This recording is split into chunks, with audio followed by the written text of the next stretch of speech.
This is Pet Life Radio. Let's talk pets.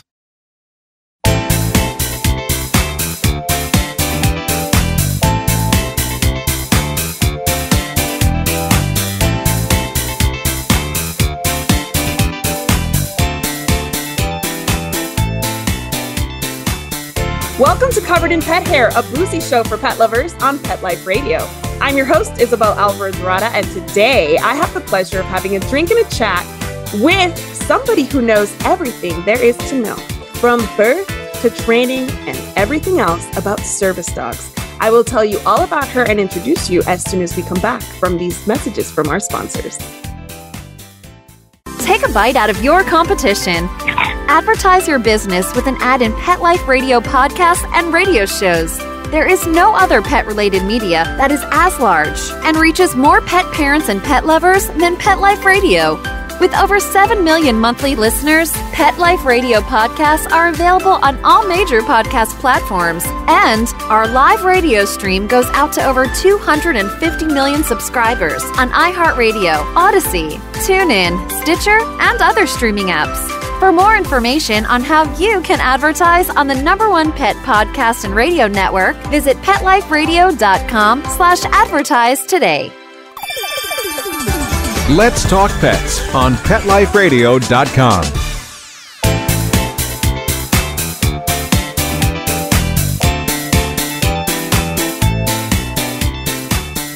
Welcome back to Covered in Pet Hair. I'm your host, Isabel Alvarez-Arada, and today I have the pleasure of having a drink and a chat with a pet parent, an entrepreneur, a canine behavior consultant, a service dog trainer. She's a foodie, a wine snob, and a box wine drinker too. You can be both. It's totally doable. She's a cocktail connoisseur, a world traveler, and she's a cult survivor / blogger, which I may ask about if she'll let me. She is a hobby farm owner. She's originally from Atlanta. She currently lives in the suburbs of Birmingham, Alabama. She's spoused to Brian, dogma to her service dog, a golden retriever named Macallan, a busted-ass chihuahua named Fig, her words, not mine. She's a horse ma to a miniature horse named Bourbon. I'm digging the boozy names for these pets. She's a goat ma, if that's a thing, to 2 Nigerian dwarf goats, which I just learned were named after goat cheese. Wait for it. The one of them is named Panty's Gone, and the other one is named Bastardo because she was looking for the most outrageous names of goat cheese she could find. She is Pigma. Again, we don't know if that's a thing, but we're going to make it a thing. To a Juliana pig named Ham Sandwich Lunchbox the Third.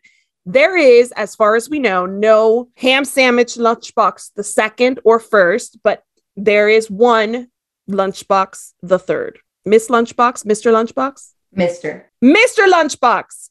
All right. She is Ferret Ma to Nargle and Hippogriff, who just joined the team yesterday. Hippogriff did. And then she's guinea pig mom to 2 hairless guinea pigs named Mandrake and Murtlap. Murtlap? Yeah, we're big Harry Potter dorks. They're all Harry Potter names. Still all Harry Potter names. Okay, she is the founder of the Roverchase Foundation, which is a 501c3 nonprofit dedicated to providing professionally trained service dogs to people with disabilities. Her name is Abigail Witthauer. Welcome, Abigail. It's so good to have you on the show. It's great to be here. I'm so excited. I've been looking forward to it for a long time. I almost made this whole show about having a hobby farm, so you're going to have to come back so that we can talk about that. Oh, I would love to. I'm obsessed with our little hobby farm. I mean, you obviously keep yourself busy with all those animals. We do. They just keep seeming to multiply. We try to utilize self-control and it just never happens. Well, you're my kind of lady, because if I could, I'd be like goats, chickens, you name it, cows even. I would love to have a cow. All right. But before we go any further, I'm going to introduce our drinking game today, which is, if you hear this word, The secret word is partner. You take a drink of whatever you're enjoying. My guest won't know what the word is. So we're not going to know. We're going to drink as we chat. But you, audience, you're going to drink every time you hear this word. And then you might just need to chill out after, because I might choose a very boozy word. Who knows? But make sure that you're over 21 to participate in the US. Make sure you do not drink and drive no matter where you are, and always drink responsibly. So what are you having tonight, Abigail? I'm having Macallan Scotch 12 year. Very nice. She names her dog after Macallan. She drinks Macallan. That's my kind of girl. It's my favorite. I love it. And I love somebody who just drinks scotch straight. I mean, it's the best way. Scotch on the rocks is the best drink ever. Cheers to you. I'm keeping it light today because I might fall asleep with anything heavier. Here is a Chenin Blanc from my nakedwines.com membership because I love the fact that I can like get a couple cases a year and it lasts and I don't have to like go wine shopping ever. So here's to you. Cheers. Thank you for being my guest. Cheers. They just made wine shipment legal in Alabama in October and I haven't signed up for a service yet. So I'm going to have to check that out. Okay. Nakedwines.com is great because it's basically like nakedwines.com works with angels. We're the angels to get funds so that they can fund winemakers. And the cool thing about it is it's a membership. So they basically withdraw like $40 from your account every month. And then you start getting kind of like enough money to order a case. And the actual per bottle prices are very, very competitive and their wine is really good. And I actually had an excellent experience with them when I had like kind of like my balance was growing and I hadn't ordered a case and somebody called me from nakedwines.com. I think his name was Eric. And he basically was like, do you need wine? And I said, actually, I do. I just haven't had time. And he was like, what do you like? I told him I like everything except for Merlot and Chardonnay. Those are just not my thing. And he sent me this many reds, this many whites. It was summer. So I wanted some rosés in there too. And from my balance, I got like a case and a half for like $200 of like excellent wines. So definitely check them out. Yeah, they are really good. Check that out. That's awesome.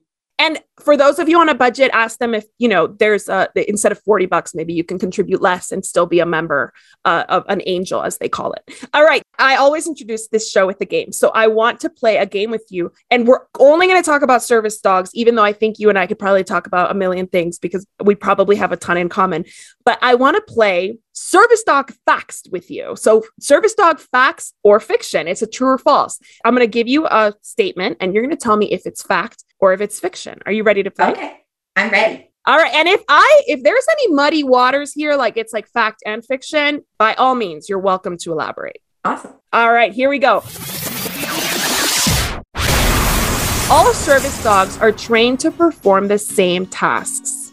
Fiction. Fiction. I guess it depends on the person's disability, right? Absolutely. The tasks are geared towards each individual's disability. That makes so much sense. Service dogs can be trained to turn on lights. Fact. That is so cool. How do you train a dog to turn on a light? So we have this adorable little box that's teeny tiny, like the puppies. And when they're super little, it's like the light switch is really down low on the floor. And we teach them to turn on when they're tiny, like 8 weeks old. And it's the cutest. Oh my God, I need a video of that, please. Okay. Only retriever type dogs can be used as service dogs. Fiction. But you do raise retriever type dogs, right? We do. We kind of call it the big three. Most service dog organizations use Labradors, Golden Retrievers, Standard Poodles, or mixes of those three breeds. Got it. All right. Service dogs are classified as medical equipment by the ADA. Fact. That is right, people. You cannot decline a service dog from entering your establishment because it's not a pet. It's medical equipment, right? Exactly. So just like you wouldn't say, leave your pacemaker at the door, you can't tell them to leave their service dog at the door. That I know. Yeah. Yes. All right. Service dogs can cost upwards of $30,000. That is fact.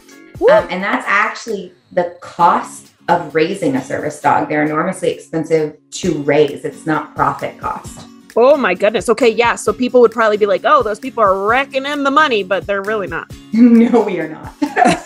She says, no, we are not. Service dogs are readily available to anyone that needs one and has $30K to drop on one. That's fiction. The wait lists are very long. Which is very sad because if somebody has an accident and becomes disabled, they might need something sooner than 2 years from now. Yeah. 2 to 5 years is the national average in the United States for the wait. That's so crazy. Is that because there's just not enough people breeding and raising them? It has some to do with production. It also has to do with how long it takes to raise each service dog. It's just very labor intensive. Got it. Okay. Service dogs have to be allowed anywhere their handler goes. That's usually fact. There are a couple little caveats, but generally fact. Where can they not go? like a sterile field environment. So like a surgical operating room. Got it. They can't go somewhere where it would be a danger to the dog or the handler, like a submarine. So if you go on a cruise and you want to do the submarine tour things that they do on cruises, since you get down and up in a ladder and your dog can't climb a ladder in theory, then they can't go there. Some things like really giant Ferris wheels at Disneyland, there's a couple of rides that they can't go on for safety reasons. You're telling me that people actually thought about taking their dog on Space Mountain? McCallan's favorite ride at Disney World is Pirates of the Caribbean. Oh my God, I love that so much. He's obsessed with it. He loves it. Like you can't walk past it without him begging to go into it. Is it the dog with the keys that attracts him so much? It's the donkey. Like if you know that he loves the donkey. He loves it. Love that. That is the best fact I've ever heard on this show. Like ever. In the history of Covered in Pet Hair, that is the most amusing bit of trivia I've ever heard. That's awesome. There is one certifying entity for service dogs. False. That is definitely fiction. Is there any one umbrella certifying agency? Not in the United States, there is not. There is in some other countries like UK or maybe? So some other countries are more regulated with governing bodies than we are in the United States, as is true in many areas. But in the United States, there is not a governing body at all. Gosh, we're going to talk about that in the second part of the show because I think that leads to some pretty big problems. I have two more for you. All service dogs must wear a harness or signage to indicate that they are service dogs. Fiction. They do not have to be readily identified as service dogs, which we could probably also discuss later in the show. Yes, absolutely. And then anyone can train a service dog. That's actually fact with practicality caveats, but factually, yes, that is true. Yes. So because there's no certifying entity, it's not like you have to be certified by this entity in order to train this dog. I could train a service dog, but I'm not a dog trainer. So like me as just a regular person could train a service dog. But do you think that the general public would have the skills to train a service dog?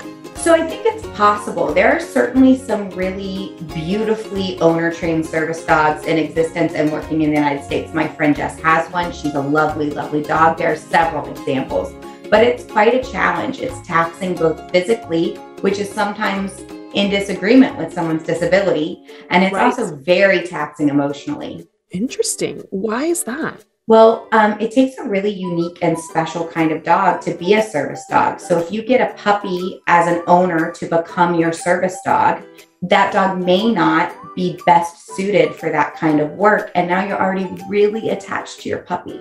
And you have to make a decision that maybe this isn't what this dog wants to do with their life. And that can be really challenging. I love that. I love that you're saying that it's their choice because I've recently just put out an episode about holistic dog training, and it was about making a joint decision to train, right? Yeah, I listened to that episode. Oh, good. Wonderful. Thank you. And if the dog's not a willing participant, chances are the training's not going to go that well, is it? Exactly. It's, they're servants to their cause. And if they don't find joy in the work, it's really inhumane to the dog. And it's also just not a fair question. Yeah, that's so cool. That's a really good perspective. Thank you for sharing that. So how did you get started in training and raising and breeding service dogs? So it's quite a crazy journey. I started in a dog show family. So dog show families tend to be pretty generational, not always, but usually.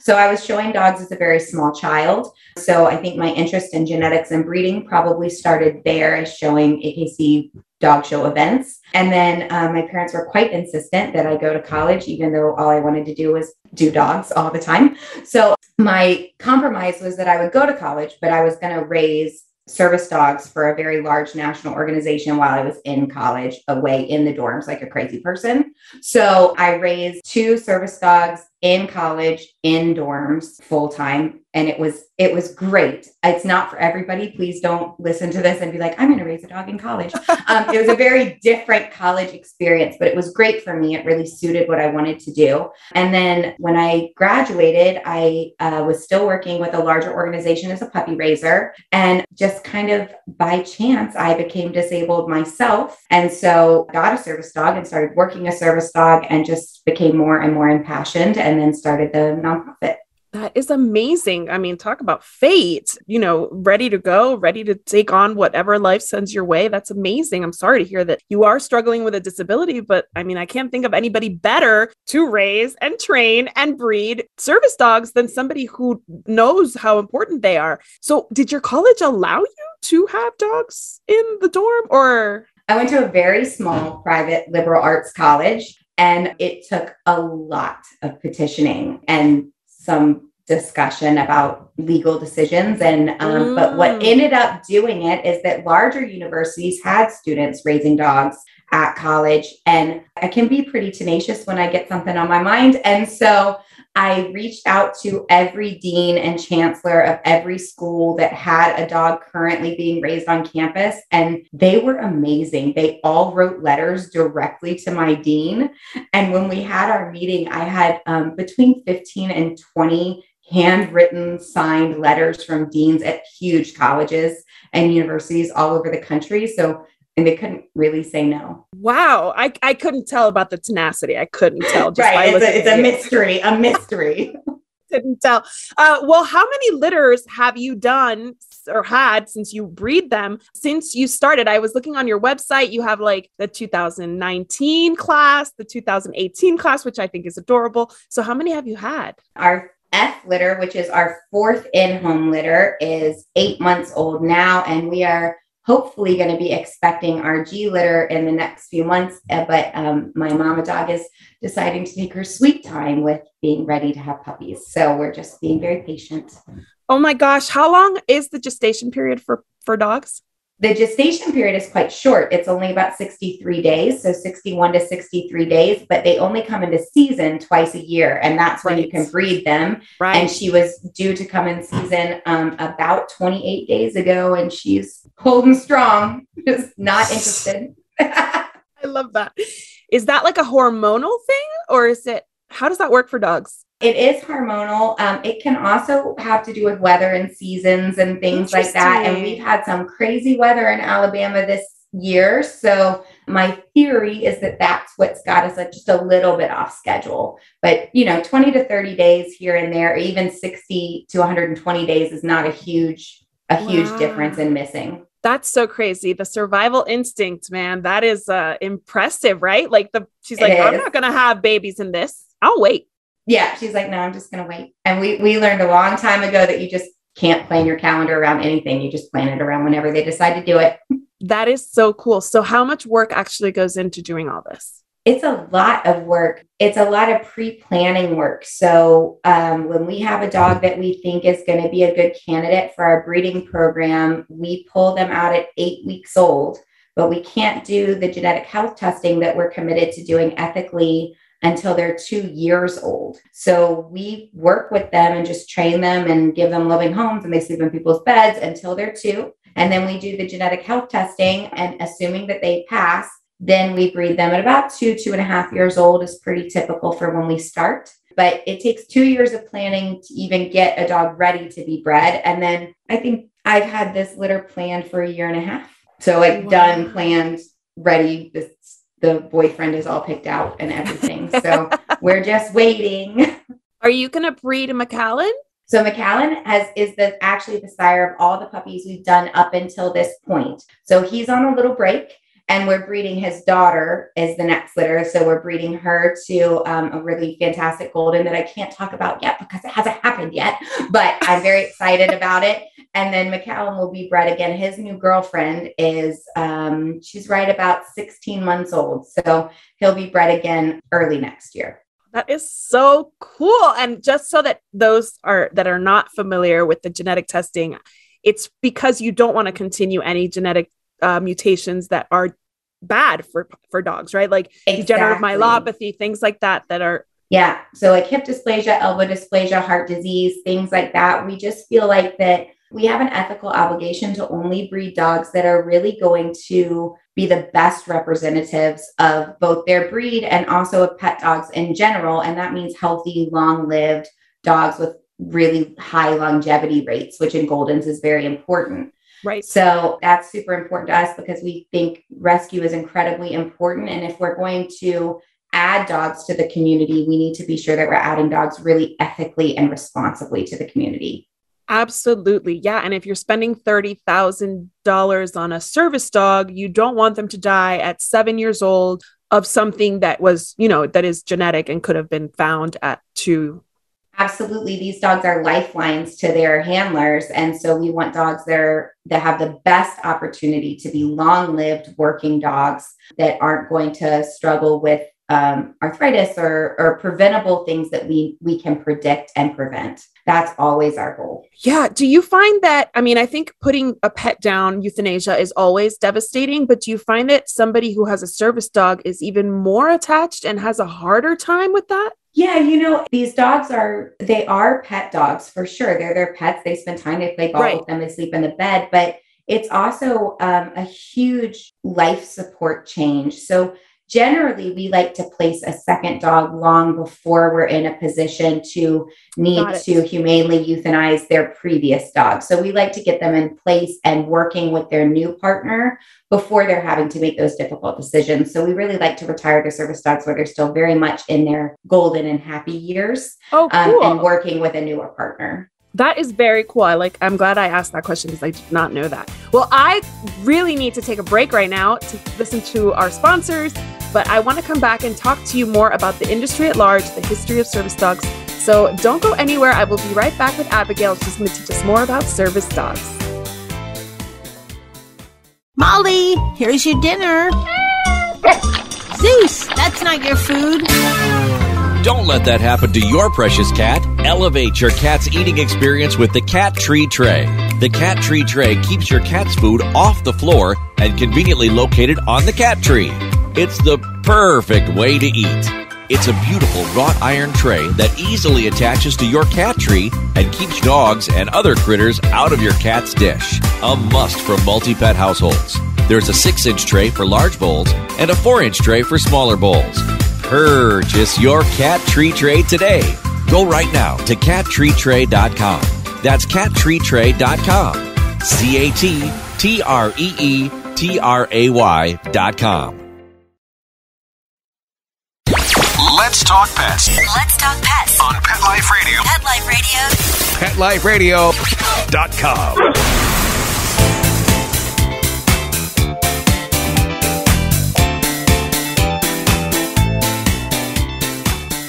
Welcome back to Covered in Pet Hair. I'm your host, Isabel Alvarez-Arata, and today I'm speaking to Abigail Witthauer, who is the founder of the Roverchase Foundation, who is a 501c3 that places the best service dogs with people who have disabilities. And I want to talk to you, Abigail, about the history of service dogs. In this game, which is called The History of Service Dogs, I'm going to ask you a few things that I want you to answer. Don't worry if you don't have the answer. We'll talk about the answer, but it's not a true or false. I want you to give me an answer. See how much you know about these service dogs. All righty. All right, let's do it. All right. When did service dogs become recognized in the U.S.? I believe it was somewhere in the 1950s with guide dogs where they were really widely used. I'm not 100% sure. So technically, the term service dog was really starting to be recognized with the ADA passing in 1990. But yes, organizations have been training dogs since before then, but that was the first time it was actually recognized legally in the United States. Okay, but you're right. That was the seeing eye dogs were actually the ones that were recognized before that. And that was pretty much all that you had as far as service dogs before 1990, right? Yes, absolutely. It was definitely that ADA passing where they got a broader terminology and used for more things. Yes, and recognition and respect, as they should have had all along. What former president had a service dog named Sully? George Bush Sr. That's right. Do you know what Sully's breed was? A yellow Labrador. That is right. And how long did Sully work for George H.W.? That is a great question. I think maybe 4 or 6 years. It was not terribly long. It wasn't. It was less. It was 6 months, according to Wikipedia. But I thought it was longer, too, because he literally sat by his casket. Yes, that I think is one of the most iconic pictures of a service dog in our history. It was a beautiful picture. I know, I'm getting chills just thinking about it. It was so beautiful. And I think no matter your political stance, we all respected George H.W. so much that it was so nice to see that he had such love in his last days. So next question. A fresco in which a man is led by his dog was discovered amidst the ruins of the ancient Roman city Herculaneum. What disability is seen in this fresco? Any ideas? Ooh, I have no idea, but now I'm fascinated.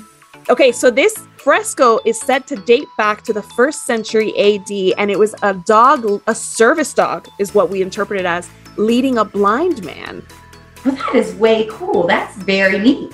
I love it so much. Okay, European wood carvings and Chinese scroll paintings from the Middle Ages also show dogs leading people who were blind.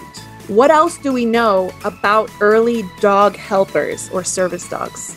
I don't know. I'm curious to know now. Nothing. We literally know nothing, but we know that in ancient art, we have seen dogs helping humans in capacities that we would now call service dogs. Isn't that so cool? That's really, really cool. I know. I'm like, when I was doing this research, I was so fascinated because it's like, we've always known that we don't deserve dogs. We've always known that there's always been like a really wonderful relationship between humans and dogs. But to know that there was a blind man in the 1st century AD that was, immortalized with his service dog is so, so cool. That is very cool. But there is always a dark side to everything that has a bright side. And from this conversation we've had so far, the industry is not regulated in the United States. Why is that a problem? So I think, this is certainly a pretty controversial topic. And I like to be really open that there is a lot of controversy. And there are many people that are running big organizations that disagree with my particular opinion. I do think regulation is best for our industry, and I think it's best for many reasons. The big question is, how do we regulate an industry without disenfranchising individuals with disabilities? And how do we regulate an animal or a piece of medical equipment that is living and keep that regulated and safe while not putting undue burden or burden that would not be put on an able-bodied person to the individuals who need these animals? And it's really complicated, but I do think it needs regulation because I feel like that, in my opinion, the way that we're going currently, there are dogs that are out either with people without disabilities pretending to have a disability to have their dog, or more commonly, in my opinion, undertrained dogs with people with legitimate need. But every time that a business owner has a bad experience or a news story goes that a service dog bites someone or anything like that, we're just chipping away at the legitimacy of the work that these dogs do and the legitimacy of the people that they help and how they can help them in a unique way. I personally am very pro-regulation, and it is definitely a controversial topic. Yeah, I imagine as with everything, I mean, the pet industry at large is unregulated. Dog training, yes, not regulated. Pet care, in-home pet care, not regulated. You're letting strangers into your home that may or may not know what they're doing, may steal from you, and they can still call themselves professional pet sitters. The food industry is mostly unregulated. I mean, everything's unregulated. But when you're investing $30,000, approximately, because I'm sure there are more expensive dogs, that could lead to some sketchy situations where there's fraud. Is that something that happens in the service dog industry? Yeah, it's absolutely something that happens. In the last couple of years, a fraudulent service dog trainer was actually taken to court and did get quite a lot of penalty for placing undertrained or completely untrained dogs for $30,000. And he was brought up on fraud charges. And I'm very glad that happened. The other thing is that, we get asked all the time, why doesn't insurance cover these dogs? Why doesn't insurance cover these dogs? And that's such a valid question.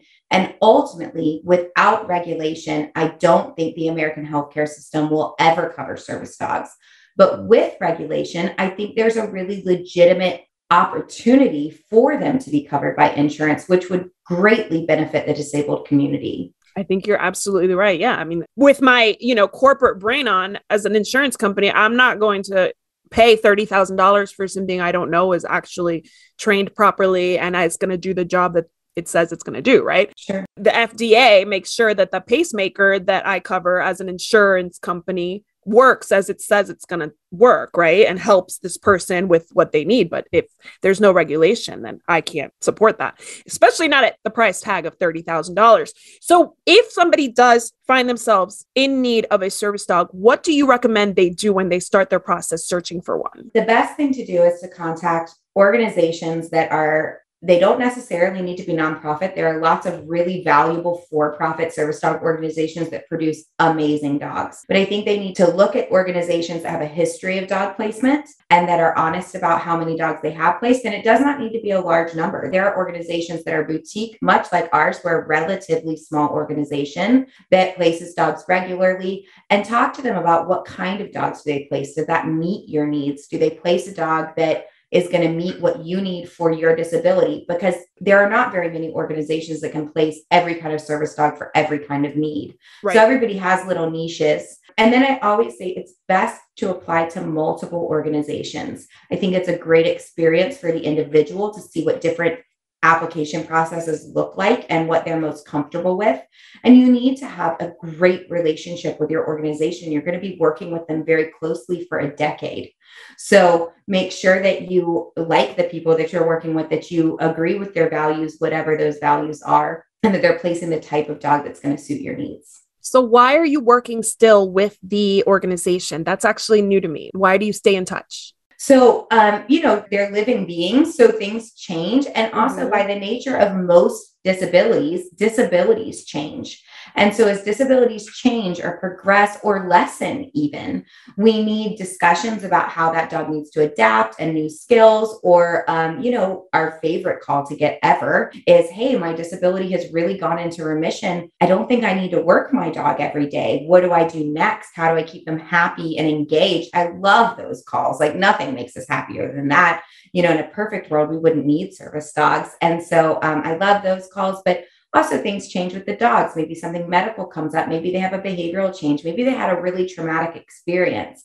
Because we have so much fraud in this industry, it is not uncommon for a fully trained service dog to have a really bad experience with a fraudulent service dog in public, whether that dog attacks them or bites them. And we prep our service dogs for that because it's so common. But sometimes things happen that are really traumatic and we have to do a little bit of reparative training. Wow. I hadn't thought about that. Yeah, that makes sense. I mean, if they're forced to be in the same area because they're both service dogs and both equally welcome, and one is not properly trained, that could turn into a serious situation. We assume that our dogs are going to be aggressed on at least 2 to 3 times a year by a fraudulent service dog presentation. Wow. And you mean fraudulent service dog, not necessarily like an emotional support dog or anything like that. You're talking about a dog that's in a place where only service animals are allowed and is just not adequately It's being trained. Passed off as a service dog without a disabled handler. Oh, without a disabled handler. Okay. And a pertinent training, of course. Mm-hmm. So do you only provide service dogs to people nearby because you need to be in touch, or will you adopt out to anywhere in the US? We place anywhere in the US. And then we certainly I have some colleagues in Canada that we talk closely with. We have not placed a dog in Canada, and Canada really has some good options of their own. So I don't anticipate that happening, but we place all over the United States. We have dogs working lots of states at this point. And I think this next round of placement will have even more diversity in placement. And you basically already have like people waiting for this next litter? My next group of 5 will be ready for placement in September. So they're finishing up their training and they're already in placement. So we already know where they're going. Gosh, so amazing. Those are some lucky dogs, because I'm sure you do some serious vetting before you let them go anywhere. We do. And we get so excited about match camp and placement. It's our favorite time of year. We're just like giddy about it. And we keep it a secret from the handlers which dog they're going to get. So they don't know until the first day of match camp. And it's like our favorite day. It's happening in September. And I'm already so excited about it. Wait, what's match camp? What's it like? So match camp is 10 days. So it's like crazy intense. And it's 10 days. All the recipients come and stay at a big conference hotel. And we do 10 days of education and bonding with their dog and teaching them how to work with their dog and relationships. And we've already done usually about 6 months of interviews and acceptance to the handlers, but it's the first time that they meet their dogs. And it's just the best. It's my favorite thing I've ever done my whole career. Okay, so when are you doing a documentary where we can follow all of this, especially Match Camp?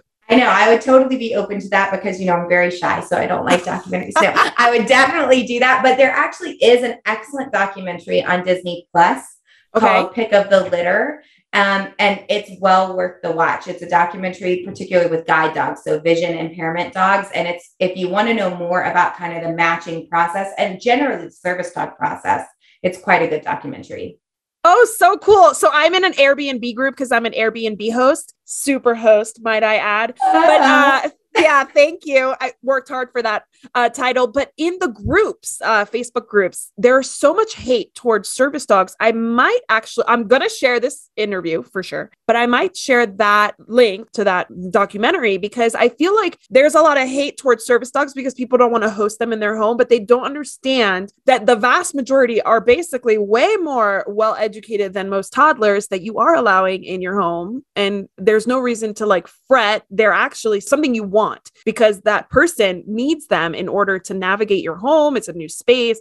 And we obviously want to encourage people with disabilities to live as normal a life as they can, travel and enjoy and thrive. And this is the way that they can. So to any haters out there, I'm gonna flood you with links. Yeah. And I think that brings up a really important point. I think that I empathize with both sides in the Airbnb situation because I absolutely have a friend that runs Airbnb. She's very into it. And I know that she's had experiences where somebody has said that their dog is a service dog and it destroys her Airbnb. And that is a huge issue. And I don't want to discount that at all. I understand why hosts are hesitant.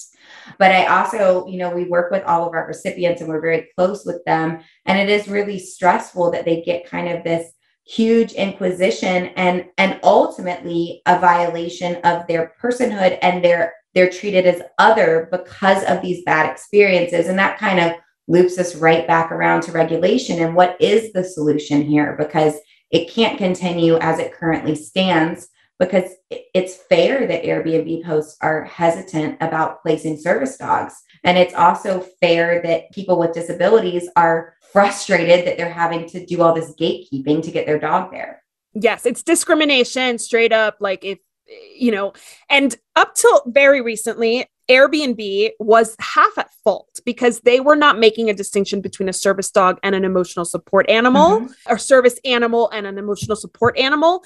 Recently, they separated the two. So now they're not lumping everybody in together. Now there is a distinction. And I do think that is an important distinction because one thing is a service animal and another thing is an emotional support animal, not to discount the importance of both, but they are different because of the ADA. Legally, they're different.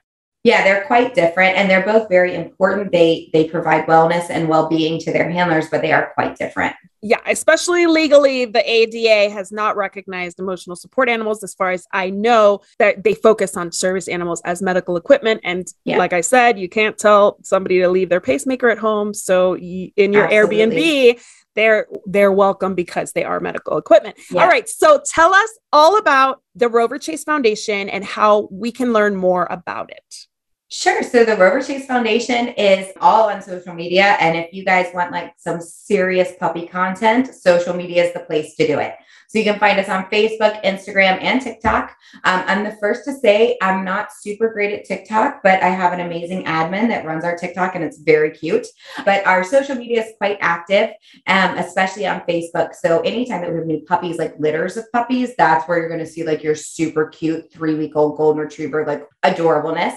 That's also where you're going to get all of the amazing stories of Match Camp. Look at this dog that you've been watching since he was 2 days old, and now he's matching with his amazing match. And that's super fun. So you can find it on the Roverchase Foundation on all social media. We also have a really active website, and that's where you can learn about an application process if you're interested in applying.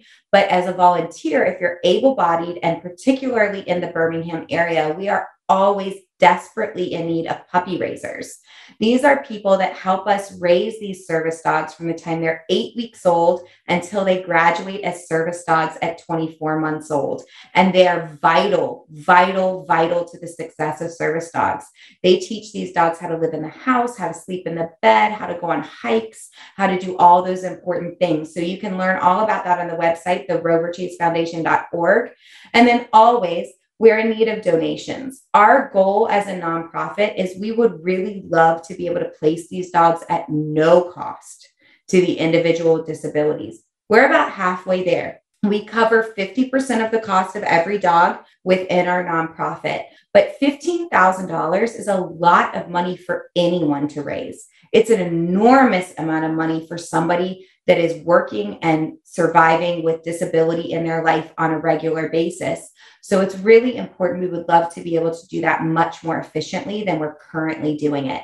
So donations are definitely tax deductible, and they are greatly, greatly appreciated. So any donation, and we also have an Amazon wish list if you want to donate stuff, particularly when it's about to be puppy season. We have lots of Amazon wish list items. Oh my gosh, I love what you're doing. I just want to propose a toast to you and the Roverchase Foundation, your volunteers, your trainers, your board members, everybody.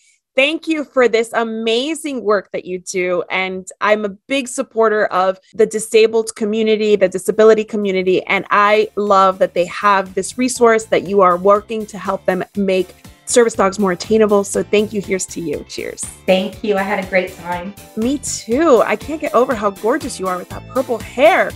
Thanks. It's like looking at Ariel, the mermaid, but she went purple instead of red. And I love it. You are such an Ariel right now. And that was my favorite princess ever. All right. So I also want to propose a toast to our executive producer, Mark Winter. Cheers to you, Mark, always. And to our audience, thank you for spending your time with us. Here's to a life covered in pet hair, because there's no better way to live. Cheers. Cheers. To learn more about Covered in Pet Hair, please visit coveredinpethair.com or petliferadio.com. And for your next birthday, make sure that you start a fundraiser for the Roverchase Foundation so that we can get them more funds and get service dogs, this quality of service dog, to more people. So cheers. Thanks again. And I'll see you next time. Let's Talk Pets, every week on demand, only on PetLifeRadio.com.